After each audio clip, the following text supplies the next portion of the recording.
Hello everybody. Uday Srinivas గా ఒక graphic designer గా టాలీవుడ్ ఇండస్ట్రీకి పరిచయమైన ఒక సాధారణమైన వ్యక్తి అలా అలా అలా పరిణితి చెందుతూ బన్నీ వాస్కా top producers in the Tollywood ఇండస్ట్రీగా తనకంటూ ఒక సుస్థిరమైన స్థానాన్ని సంపాదించుకోవడం మనం ఇప్పటి వరకు ఆయన కెరియర్ లో చూస్తూ వచ్చాం. సీన్ కట్ చేస్తే ఒక సహనశీలిగా, ఒక అజాత శత్రువుగా, ఏ సిచ్యువేషన్ అయినా సమయస్ఫూర్తితో హ్యాండిల్ చేసే మనలో ఒకడిగా ఉన్నటువంటి ఒక person and look up to personality ఈ రోజు షోలో గెస్ట్ గా వచ్చినందుకు చాలా హ్యాపీగా ఉంది. అండ్ ఇప్పటికే నేను ఇచ్చిన ఈ క్వాలిఫికేషన్స్ అందరికీ అర్థమైపోయింది. He is none other than Bunny Vas గారు. నమస్తే, ఎలా ఉన్నారు సార్? సార్ ఎప్పుడు అంత కామ్ గా, కంపోజ్డ్ గా ఏ సిచ్యువేషన్ అయినా బన్నీవాస్ ఇట్టే హ్యాండిల్ చేస్తాడు అని అంత స్థిత ప్రజ్ఞత మీకు ఎట్లా వచ్చింది సార్? ఏం చెప్తారు? Maybe too much experience in engage అనుకుంటా అండి. దానివల్ల బాగా నలిగి ఓకే ఇవన్నీ చూసేసాం కదా అనే మేబీ అట్లాంటి యాటిట్యూడ్ వల్ల ఉంటుంది. అంటే ఇప్పుడు మిమ్మల్ని ఇప్పుడు ఏది ఎఫెక్ట్ చేయదా బన్నీవాస్ గారు? ఎఫెక్ట్ చేయడం అంటే అప్పుడు వస్తుంది కోపం, ఫస్ట్ 1 hour లో హాఫ్ అన్ అవర్ లో వస్తుంది.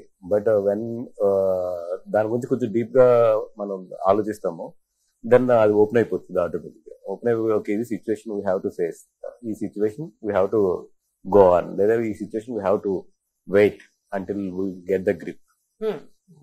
ఒక సిచ్యువేషన్ అర్థం చేసుకుని ఇంకా సిచ్యువేషన్ తగ్గట్టు మనం మౌల్డ్ అవుతూనే తప్పితే దాని మీద ఇప్పుడు కింద మీద పడిపోయి చేసేది అయితే ఏముండదు అక్కడ.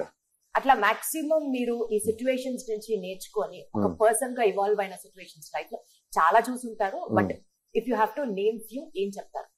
యా అంటే ఇప్పుడు సిచ్యువేషన్స్ వస్తుంటే నేర్చుకుంటూనే ఉంటాం. బట్ నాకు ఎంగేజ్ లో very engage of my 20 years అప్పుడు మా ఫాదర్ది ఫైనాన్షియల్ స్ట్రెస్ హ్యాండిల్ చేయవలసి వచ్చింది. So I have seen lot of ఏమంటారు దాన్ని, ఒక 1 year లోని I have seen lot of people. So చుట్టాలు అవ్వచ్చు, లేదంటే మా ఫాదర్ ఫ్రెండ్స్ అవ్వచ్చు, లేదంటే మా ఫాదర్ ఇది ఉన్న సిచ్యువేషన్ చూసి హ్యాండిల్ చేసుకోవాల్సి వచ్చింది. ఆ situation made me very strong at that engage. అంటే ఇంచుమించు కోర్స్ దగ్గర కానీ లేదా కేసెస్ దగ్గర కానీ ఎలా హ్యాండిల్ చేసుకోవాలి ఏంటి, ఈ నాలెడ్జ్ అంతా కూడా ఆ 1.5 year సిచ్యువేషన్ లో నాకు వచ్చింది. అక్కడ చాలా చూసాను లైఫ్ ఆ 1.5 year లో. సో 20 years లో మొత్తం జీవితాన్ని చదివేశారు. ఆ 20 years ఆఫ్ మై ఏజ్ ఆ 1.5 year లో మొత్తం లైఫ్ మీద మీ పర్సెప్షన్ మారిపోయింది. అక్కడ అంటే it changed my lot. Got it. Bunny Vas గారు, మీ కెరియర్ ఫాలో అవుతున్న ఎవరికైనా సరే అసలు మీరు ఇండస్ట్రీలోకి ఎలా వచ్చారు, ఇవాళ మీరు ఈ స్థాయిలో ఎలా ఉన్నారు అని అంటే ఎవరైనా సరే వెనకాల బన్నీవాస్ వెనకాల అల్లు అరవింద్ ఉన్నారు అనేది సుస్పష్టంగా అందరికీ తెలిసిన అంశం. ఈ నేపథ్యంలో జీవితంలో దేవుడు కొంతమంది మనుషుల్ని ఒక పర్పస్ కోసమే పరిచయం చేస్తారు. డెఫినెట్లీ వాళ్ళ వల్ల లైఫ్ మారిపోతుంది అన్నదానికి మిమ్మల్ని చూసి, మీ అసోసియేషన్ విత్ అల్లు ఫ్యామిలీ చూసి నేను ఐఎస్ ఇది కరెక్టే అయి ఉండొచ్చు అని అనుకుంటాను. అలా కొన్ని divinely persons in your life నేను అరవింద్ గారితో కాకుండా ఇంకెవరున్నారు? అరవింద్ గారితో కాకుండా అంటే దిల్ రాజు గారు, సుకుమార్ గారు, they are the very important people in my life. నాకు కెరియర్ చేంజ్ చేయడంలో కానీ, లేదంటే నాకు ఇంకొక అదర్ స్టెప్ ఇవ్వడంలో కానీ, అపార్ట్ ఫ్రమ్ అరవింద్ గారు అండ్ బన్నీ, ఇద్దరు కాకుండా అయితే they are the very most important people in my life. అసలు అరవింద్ గారితో మీకు ఉన్న ఆ రిలేషన్ ఎంత స్ట్రాంగ్ అంటే మా దాకా వచ్చేటప్పటికి ఎలా అంటే నా పరిచయం విత్ బన్నీ గారు బ్రదర్ బాబీతో అక్కడ నుంచి actually first step is that one.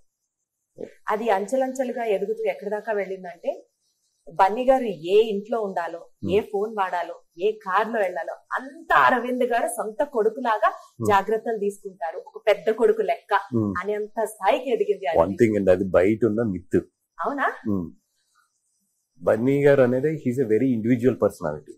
ఆయన డెసిషన్స్ గానీ, లేదంటే ఆయన ఎలా ఉండాలనుకునేది ఇది ఏంటంటే he's from especially last 10 years he's very very matured and evaluate అయిపోయిన పర్సన్. ఆయన దానికి ఏంటంటే ఆయన చదివిన బుక్స్ కానీ ఈ కానీ ఇట్లా చూస్తే ఏంటంటే he has very clearly identified his personality. తను ఎలా ఉండబోతున్నాను, నెక్స్ట్ 5 years లో తను ఎలా ఉండబోతున్నాను అనేది కూడా ఈరోజు క్లియర్గా ఉంటాడు అతను. సో ఇదంతా బయట ఏంటంటే ఏదో అరవింద్ గారు చూసుకుంటారు, బన్నీవాస్ గారు చూసుకుంటారు అనేది మిత్. అంటే మీరు మీ పరంగా అరవింద్ గారు మిమ్మల్ని సొంత కొడుకులా అడాప్ట్ చేసేసుకున్నారు అన్నది ఒక వర్షన్ అయితే, ఇది ఒక క్వశ్చన్ ఇప్పుడు నేను అడిగింది. ఓకే అండి.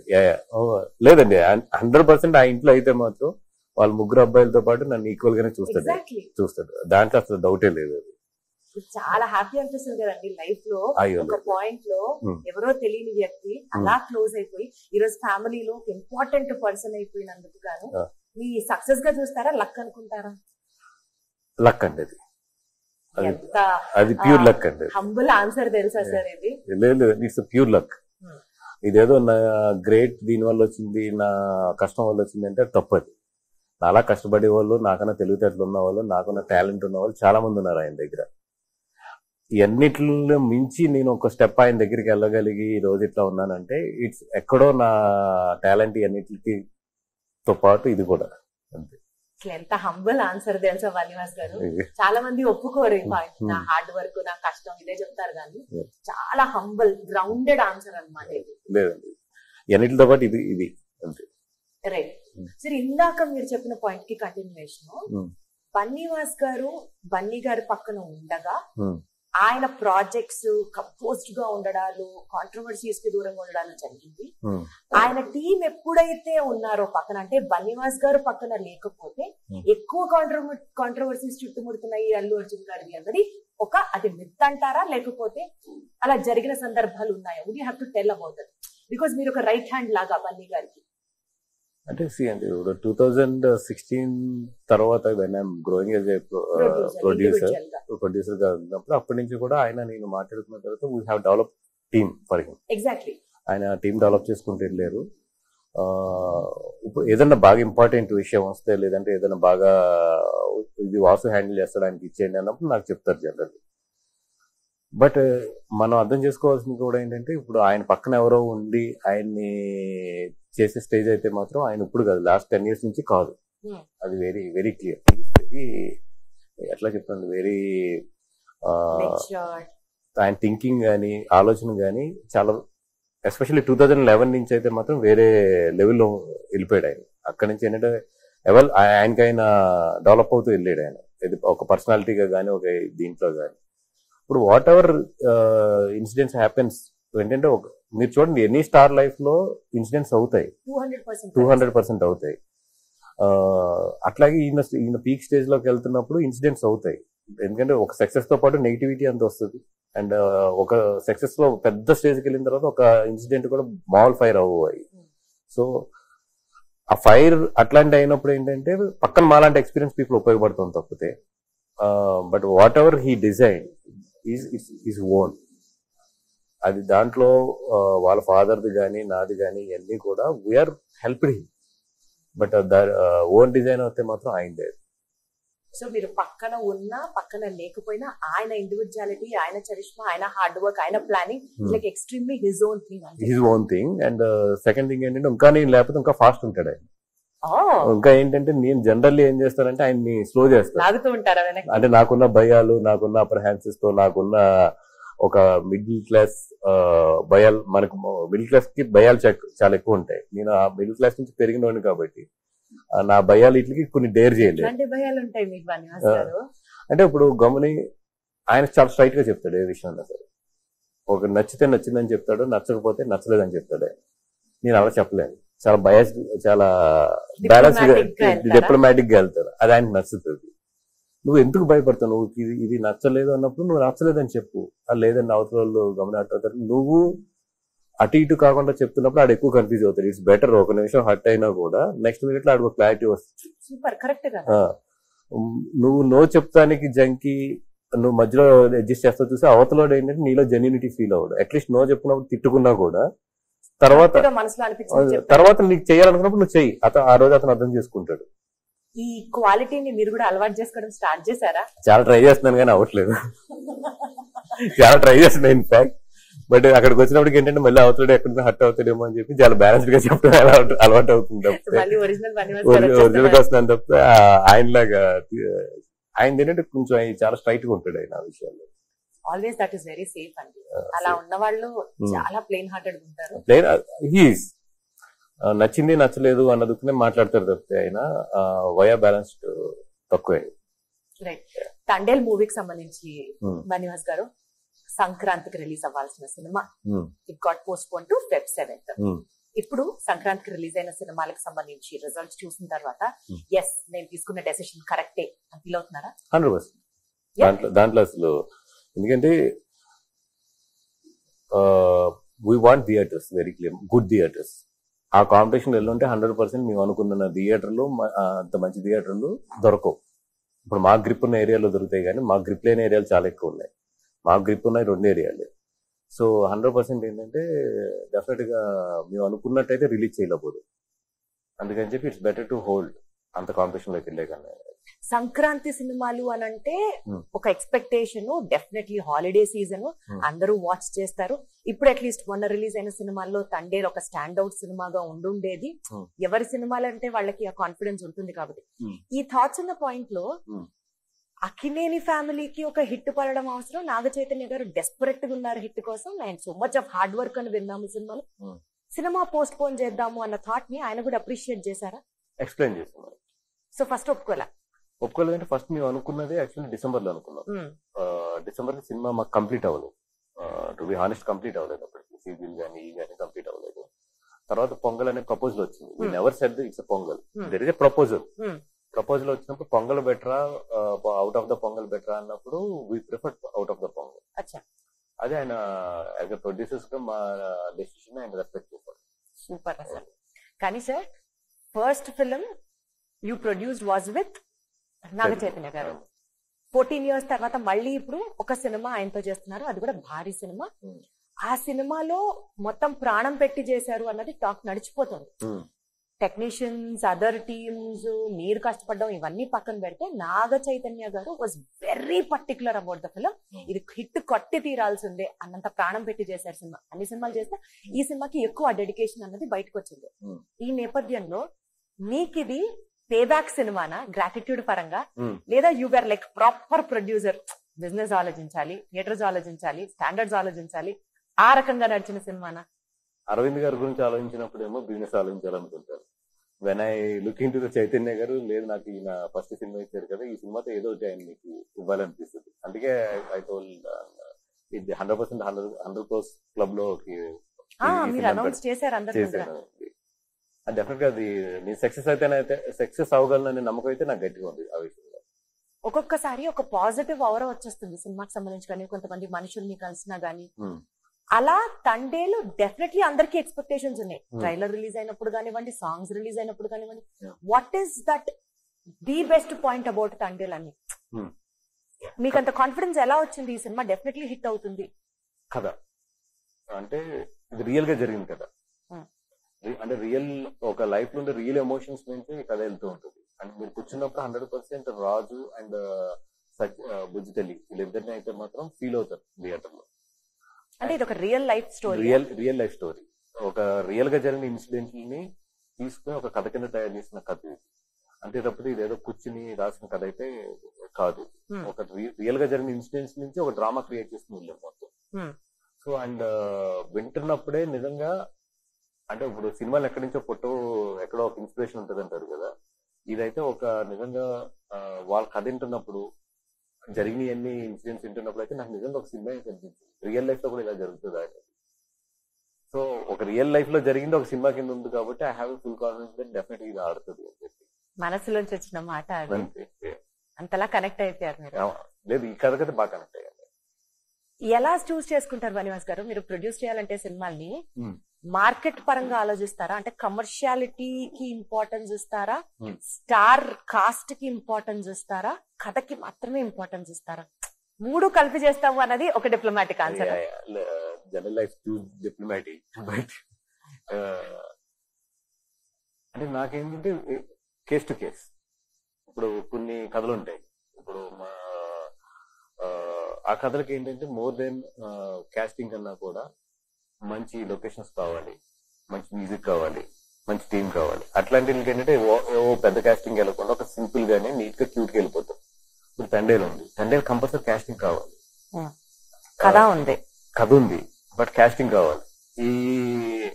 ఇప్పుడు ఇంత బడ్జెట్ కి నాకు బ్రేక్ ఈవెన్ అవ్వాలి. బ్రేక్ ఈవెన్ అవ్వాలంటే నేను కొత్తల మీద తీయలేను ఈ సినిమా 100%. కమర్షియల్ గా కొత్తల మీద తీస్తే ఎంత బాగా ఆడినా కూడా ఈ ఈ సినిమా డిమాండ్ చేసే డబ్బులు అయితే నాకు రావు. So will choose according to the case to case. ఈ సినిమా సంబంధించి ఏ ఫ్యాక్టర్స్ కన్సిడర్ చేశారు చెప్పండి. కథ బాగుంది అన్నారు డెఫినెట్ గా. ఈ కథ బాగుంది, బట్ అవన్నీ క్రియేట్ చేసి సీజీలో అవన్నీ క్రియేట్ చేసినప్పటికీ budget definitely it will take 70 crores. అది ఈ cinema budget 70 crores first start అయినప్పుడు. సో డెఫినెట్ గా ఏంటంటే 70 crores అచీవ్ అయ్యే కాస్టింగ్ నాకు కావాలి అండ్ అంత టెక్నీషియన్స్ కావాలి. ఫస్ట్ జనాలు ఈ సినిమాని ఏంటంటే బిలీవ్ చేయాలి అంటే డెఫినెట్ గా మంచి కాస్టింగ్ కావాలనేది ఆ రోజే ఫిక్స్. డెఫినెట్ గా ఇదేదో మనం కొత్త వాళ్ళతో అయితే వెళ్ళలేము ఈ కథ. దానికి తర్వాత సాయి పల్లవి గారికి చెప్పుకున్న తర్వాత మన చైతన్య గారిని అప్రోచ్ అయ్యాను. ఇట్లాగేంటంటే అందరూ, బట్ గుడ్ థింగ్ ఏంటంటే చెప్పినప్పుడు ఫస్ట్ అటెంప్ట్ తో అందరి దగ్గర ఓకే అయిపోయింది. అంటే ఆప్షన్స్ అనుకున్నారా? ఈవిడ కాకపోతే నెక్స్ట్ ఎవరు, చైతన్య గారు కాకపోతే నెక్స్ట్ ఎవరు, వాళ్ళు ఒప్పుకోకపోతే కుదరకపోతే అన్నట్టు ఆప్షన్స్ అనుకున్నారా? అంటే ఆప్షన్స్ అని కాదు కానీ లైక్ ఈ కథ చాలా మందికి మామూలుగా ఫ్రెండ్లీగా కలిసినప్పుడు అది చెప్పినప్పుడు అయితే చాలా మంది ఇంప్రెస్ అయ్యారు. ఈ కథ ఇంప్రెస్ అయ్యి అందరు మాత్రం అడిగేవారు ఎవరితో చేస్తున్నావు ఏంటి అనేది మాత్రం. మీకు ఫస్ట్ వచ్చిన ఆప్షన్స్ ని అప్రోచ్ అయ్యారు, వాళ్ళు ఒప్పేసుకున్నారా? యా, చైతన్య గారికి ఇది బిఫోర్ ఆయన 1.5 years బ్యాక్ కి మామూలుగా ఆయన వేరే ఇన్సిడెంట్ లో వెళ్ళినప్పుడు ఆయన చెప్పాను ఈ కథ. చెప్పిన తర్వాత 6 months తర్వాత కూడా మళ్ళీ ఒకసారి ఆయన ఆ కథ ఎలా జరుగుతుంది ఏంటి అని చెప్పి ఫాలో అప్ చేశారు. అంటే ఆయనే ఫాలో అప్ చేశారు. ఏదండి, ఆయనే ఫాలో అప్ చేశారు. ఆయన గుర్తు తెచ్చుకుని ఒకసారి వాసా కథ చెప్పారు కదా, అది ఉంది కదా గమ్మున అది 100% చాలా మంచి కదా అది, నువ్వు డైరెక్టర్ సెట్ అయినంటే ఫస్ట్ నాకు చెప్పాను. సో అయితే ఈ స్టోరీని పట్టి పట్టి ఫాలో అప్ చేసిన క్రెడిట్ కూడా చైతన్య గారికి ఇవ్వచ్చు. అయితే 100% నాకన్నా ఎక్కువ ఆయన మెడికల్. బాబాయ్, ఆయన 2-3 సార్లు నాకు గుర్తు చేసేవారు ఆ కథ ఏం జరుగుతుంది ఎలా ఉంది, మంచి కథ అది డెఫినెట్ గా కొడతాం అనేది. ట్రెమెండస్ హార్డ్ వర్క్ అంట కదా సార్ అది మామూలు హార్డ్ వర్క్ అది. అంటే నాకు తెలిసిన 1-2 ఉన్నాయి, మీరు చెప్తే ఇంకా ఓహో ఈ లెవెల్లో హార్డ్ వర్క్ చేశారా అని అనుకోవచ్చు. ఫస్ట్ డౌట్ నేను ఆయన అడిగింది ఏంటంటే, సార్ ఫిషర్ మ్యాన్ కింద how you want to be, మీరు మీకు మీలా అంటే నువ్వు వదిలేసేయండి, అది యాక్టర్ గా నేను ఫిషర్ మ్యాన్ గా కనబడతావు అనేది నా బాధ్యత. ఈ కథ నువ్వు ఎంత నమ్ముతున్నావో నాకు తెలుసు. నీకేదైనా డౌట్ ఉన్నప్పుడు నన్ను నా లుక్ చూసిన తర్వాత నీకు ఏదైనా డౌట్ ఉన్నప్పుడు అడుగు. అప్పటి వరకు నువ్వు అసలు దీని గురించి సబ్జెక్ట్ వదిలేసాను. నాకు లోపల ఎక్కడ ఏంటంటే ఈయన సిటీ బోర్న్ అండ్ బ్రాటప్ ఇవన్నీ ఎలా తెలుస్తాయి ఏంటి అంటే పాపం ఈ వెంట ద విలేజెస్ వెళ్ళాడు ఆయన. అక్కడ చాలా మందిని కలిసాడు, చాలా మందిని తెప్పించుకునేవాడు ఆయన. తెప్పించుకుని వాళ్ళతో మాట్లాడుతూ ఉండేవాడు. వీళ్ళు 21 ఫిషర్మెన్స్ ఎవరు ఉన్నారు దాంట్లో 5-6 2-3 సార్లు కలిసారు ఆయన, 4-5 సార్లు కలిసి. ఒకసారి కారులో వెళ్ళి వైజాగ్ ఫిషింగ్ హార్బర్ దగ్గరికి అంతా వెళ్ళి వాళ్ళు ఎలా బిహేవ్ చేస్తారు, ఈ కారులో ఉండే ఎలా బిహేవ్ చేస్తారు, ఎలా కూర్చుంటారు, ఇవన్నీ కూడా చాలా హోంవర్క్ చేశారు ఆయన. మొత్తం హోంవర్క్ చేసి వాళ్ళ హెయిర్ స్టైల్. ఒరిజినల్ ఫిషర్మెన్లు కూడా ఈ స్టోరీలో పెట్టారా, వాళ్ళకు మొత్తం త్రోట్ తీసుకున్నాం వాళ్ళని. సినిమా అంతా ఉన్నది ఆర్టిస్ట్లే ఉన్నారు. బట్ ఏంటంటే వాళ్ళకి బాడీ బిహేవియర్స్ గురించి కానీ ఇట్ల గురించి తెలియడానికి కానీ ఇవన్నీ కూడా త్రూ అవుట్ లో మాకు ఒక 2-3 టీమ్స్ అయితే మేము కూడా ఉంచుకున్నాం. కూడా ఉంచుకున్నారా? వాళ్ళు నటించారా? నటించలేదు, కూడా ఉంచుకున్నాం. అలాగే స్లాంగ్ మాస్టర్స్ ఉంచుకున్నాం, ఎందుకంటే మొత్తం శ్రీకాకుళం స్లాంగ్ ఇది మొత్తం. అట్లాగే ఏంటంటే ఆయన అయితే మొత్తం డెడికేట్ అయిపోయాడు. ఇంకా ఆయన పొద్దున లేచినా నిద్రపోయినా ఏం చేసినా కూడా లాస్ట్ 2 years నుంచి అయితే ఈ సినిమా మొత్తం. ఏదో ఒక సన్ లో నుంచొని ట్యాన్ అయ్యే ఒక సీన్ ఉంటే కంప్లీట్ గా ఆయన ఏ మాత్రం సన్ స్క్రీన్ రాసుకోకుండా ఎండలోనే నుంచొని చేశారు. అవునండి, ఆయన నాకు భయం వేసింది సార్ మీకు అది రేపు డాట్స్ పడతాయి అది చాలా ఇబ్బంది అయిపోతుంది తర్వాత అంటే లేదు I'm taking care don't very అని చెప్పారు. అంటే చాలా గొడుగు ఉండేది కదా. జనరల్ గా ఏంటంటే మాకు హీరోలు ఎనీ ఆర్టిస్ట్ ఎవరున్నా సరే మేకప్ ఇవన్నీ ఉంటుంది కాబట్టి సెట్ పెట్టుకుంటాను గొడుగు పెడతారు. బట్ ఆయన గొడుగు వద్దని తెలిసి నడి సముద్రంలో కూడా వద్దని మేము కంగారు పడి అలా కదా సీలోనో కొడుతుంది అది ఏంటంటే పర్లేదు నాకు అది తెలుస్తుంది కదా నేను ఐ విల్ టేక్ కేర్ అనే పాప అంబ్రెల్లా వాడలేదు. ఎస్పెషల్లీ సాయి పల్లవి గారిని మీరు ఒక నెమలి లాగా ఈ సినిమాలో చూపించినట్టు అనిపించింది. ఆ లిరిక్స్ కి కానీ ఆవిడ డాన్స్ సీక్వెన్స్ కానీ it was so beautiful. She is like a proved actress and proved dancer. పక్కన పెడితే ఆవిడకి కూడా టఫ్ కాంపిటీషన్ ఇచ్చారు. ఆ శివస్తోత్రం తాండవం సాంగ్ లో నాగచైతన్య గారిది it was a feast to ice అని వింటున్నాం. చాలా కసిగా చేశాడు. అంటే ఈ సినిమాని ఆయన చాలా పర్సనల్ గా తీసుకుని కసిగా చేశాడు. ఈ సినిమా నిజంగా ఓకే అపార్ట్ ఫ్రమ్ ద మా అందరికన్నా కూడా ఒక ఆకలి అండ్ ఒక ఈ సినిమాతో నేను కొట్టాలి అనే ఒక ప్రెస్ అయితే మాత్రం ఆయన డే 1 నుంచి ఉంది ఆయనతో. దానికన్నా ఈ సినిమా బాగా తదాస్తు. తండేల్ సినిమాలో మీకు మోస్ట్ ఛాలెంజింగ్ పీరియడ్ ఎప్పుడన్నా అనిపించిందా అండి? సెట్ పరంగా గానీ, హార్డ్ వర్క్ పరంగా గానీ, వాట్ ఎవర్ మీకు? లేదు, ఈ cinema everyday is a challenge for us. Because ఎందుకంటే ఇప్పుడు అక్కడ షూట్ చేసాం మ్యాంగ్లూర్ సైడ్, ఆ సముద్రంలో ఆ ఎండ్ లో షూట్ చేయడం అంటే అసలు పాపం సాయంత్రం 4 అయినప్పుడు యూనిట్ అయిపోయేది. అట్లాంటిది నియర్లీ 35 to 40 days చేసాం అక్కడ ఆ ఏరియాలో. ఇంకా బీచ్ ఒడినా లేదంటే సముద్రం, ఈ రెండే. హ్యూమిడిటీ ఎంత హ్యూమిడిటీ గానీ, ఆ హీట్ గానీ, అది అసలు మామూలు నరకం కాదు. బట్ ఏంటంటే ఇంకా ఈవెన్ పాపం సంక్రాంతి కూడా రాకుండా అక్కడ ఉండిపోయి మా వాళ్ళు కంటిన్యూ అయిపోయారు. అండ్ శాండ్ ఫైట్ ఉంటుంది దీంట్లో, అదేమో శాండ్ లో చేయాలి ఫైట్ మొత్తం. అవన్నీ కూడా అంటే production wise very tough production. అందుకని everyday is a challenge and for us. Market పరంగా, బిజినెస్ పరంగా యాజ్ అ ప్రొడ్యూసర్ గా మీరు మాట్లాడితే హౌ ఇస్ ఇట్ పర్ఫార్మింగ్? ఈ పాటికి బిజినెస్ అయిపోయి ఉండాలి కదా? ఆల్మోస్ట్ క్లోజ్ అయిపోయింది. But still we're in a little ఇంకా మాకు బ్రేక్ ఈవెన్ అవడానికి అయితే మాత్రం సినిమా హిట్ అవ్వాలి 100%. ఆ రిస్క్ అయితే మాకు తెలిసిందే తీసుకున్నాం ఈ సినిమాకి. పక్క ఒక చిన్న corner of the heart risk, but maximum cinema కొట్టేస్తుంది 100% అన్న ఒక కాన్ఫిడెన్స్. లేకపోతే మీరు 100 కోట్ల క్లబ్ లో నాగ చైతన్య గారిని ఇన్వాల్వ్ చేస్తారని ఎట్లా చెప్తారండి అసలు? లేదండి, I have a confidence and definite గా 100 crores క్లబ్ లో అయితే సినిమా వెళ్తుంది. Wonderful sir. Sir, coming back to the regular scenario of Tollywood which has been happening, producers సంస్థలకు సంబంధించి ప్రొడక్షన్ హౌసెస్ మీద ఐటీ రైట్స్ గురించి మాట్లాడాల్సి వస్తే, ఉన్న కలెక్షన్స్ ఎక్కువ చేసి చెప్తున్నారు, కేవలం ఆ ఫేక్ పబ్లిసిటీ జరుగుతుంది కాబట్టి రైట్స్ జరుగుతున్నాయని కొంతమంది అంటున్నారు. ఇది కూడా ప్రమోషన్ లో భాగమే అని ఇంకొంతమంది అంటున్నారు. సో క్లారిటీ ఇవ్వండి సార్. ఫస్ట్ ఆఫ్ ఆల్ ఇది అందరికీ తెలియదు ఏంటంటే, ఈ రోజు ఫేక్ చేయడం అనేది కుదరదు. టికెటింగ్ వచ్చి మొత్తం ఆన్లైన్ అయిపోయింది. ఇప్పుడు హిందీ తీసుకుంటే టోటల్ ఆన్లైన్, ఆల్మోస్ట్ 90% ఆన్లైన్ ఉంటుంది. ఇప్పుడు ఫేక్ చేస్తే 3%, 4%, 5% ఫేక్ చేయగలరు, కానీ అంతకన్నా కూడా ఎక్కువ ఫేక్ చేయలేరు. ఇంకా అలాగదని అడ్డంగా పోస్టర్స్ చేస్తే అది వేరే విషయం. అది అంటే బయటికి ఈ రోజు ఉన్న ట్రాన్స్పరెన్సీలోనే తెలిసిపోతుంది అంటే అసలు అది ఆపలేము కూడా. నిజంగా అలా అనుకుని ఫేక్ చేసినా కూడా 2వ రోజు చెప్పేస్తారు జనాలు, అసలు నేనే చెప్పక్కర్లేదు. బికాస్ ఆఫ్ ఆఫ్టర్ టికెటింగ్ ఇవన్నీ ఎప్పుడైతే ఆన్లైన్ అయిపోయినాయో టోటల్, ఎక్కడ కూడా మేము దాయడానికి ఏం లేదు. ఇప్పుడు మా జీవితాలన్నీ కూడా ఓపెన్ బుక్స్ మొత్తం. ఇప్పుడు నా సినిమా నెట్ఫ్లిక్స్ కి ఎందుకు వెళ్ళింది, ఇండస్ట్రీలో ఎవరు అడిగినా చెప్తారు. నెట్ఫ్లిక్స్ కి వెళ్తుందా? ఏదండి, నెట్ఫ్లిక్స్ ఇది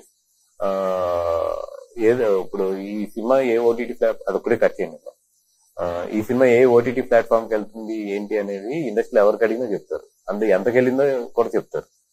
open industry is everything is open ఇప్పుడు ప్రజెంట్ ఉన్న సిచ్యువేషన్స్ లో.